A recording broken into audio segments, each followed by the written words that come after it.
Verse po natin ay Isaiah 43, 18 to 19. Ito ang sabi niya, inilibing mo na sa limot at huwag mo nang alalahanin pa ang mga nangyari noong unang panahon. Masdan mo ako, gagawa ng isang bagong bagay, ito'y nagaganap na, hindi mo pa makita. Gagawa ko ng isang daanan sa gitna ng disyerto at magkakaroon ng ilog sa lugar na ito. Kapag binigyan tayo ng Diyos ng bagong simula, huwag nating ulit-ulitin ang dating pagkakamali. Simulan natin ang ating buhay sa positibong pananaw upang sa ganun po ay makita natin yung plano ng Panginoon sa buhay po natin.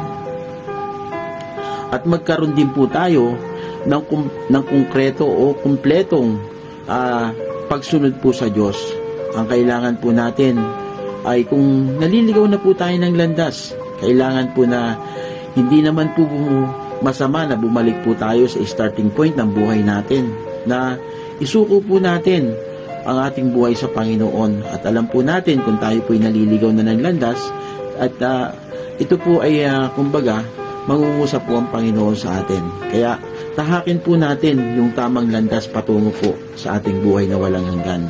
Maraming salamat po. Sabi po ng Biblia sa John 14:6, I am the way, the truth, and the life, and no one comes to the Father except through me.